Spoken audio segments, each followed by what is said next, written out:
বাঁচিয়া থাকিলে দেখা হইবে আবার, মরিয়া গেলে দেখা হবে হাসরের মাজার। মুর্শিদপুরের ঘাঁটি হবে ইসলামী আন্দোলনের ঘাঁটি। মুর্শিদপুরের মাটি ইসলামী আন্দোলনের ঘাঁটি হবে একদিন, ইনশাআল্লাহ ইনশাআল্লাহ। সবাই ভালো থাকবেন, সুস্থ থাকবেন। আমিরুল মুজাহিদিন আসবেন। আল্লাহ আমাদের সবাইকে কবুল করেন। বেঁচে থাকলে আবার দেখা হবে। আমার মুর্শিদপুরের গর্ভ চারপুর সন্নদী মাদ্রাসার অনেক বড় বড় মুহাদ্দিস আসছে।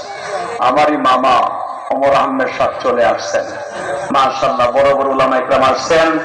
বেঁচে থাকলে আবার কোনোদিন দেখা হবে ইনশাআল্লাহ। আমার একজন আলহামদুলিল্লাহ, হুজুর অত্যন্ত গুরুত্বপূর্ণ বয়ান পেশ করছেন। আমরা সকলেই মুগ্ধ, কথা বলেন না? ঠিকই, সময় স্বল্পতার কারণে কাউকে চাহিদা অনুযায়ী সময় দেওয়া সম্ভব হচ্ছে না। আমাদের সামনে আরো দাওয়াতি মেহমান রয়েছে, বিশেষ করে পিসা হুজুর অপেক্ষা করতেছেন আমাদের জন্য। তো এখন ঈশার আজান হবে। আমরা সকলেই যেই জায়গায় আছে ওই জায়গায় কাবলা মুখ করে কাতার সোজা করে বসবো। কাতার সোজা করে বসবো। এখনই ঈশার আজান হবে।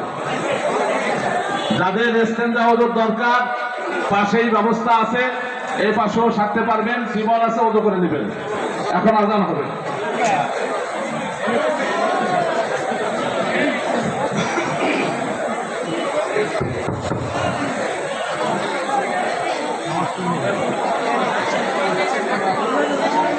Allah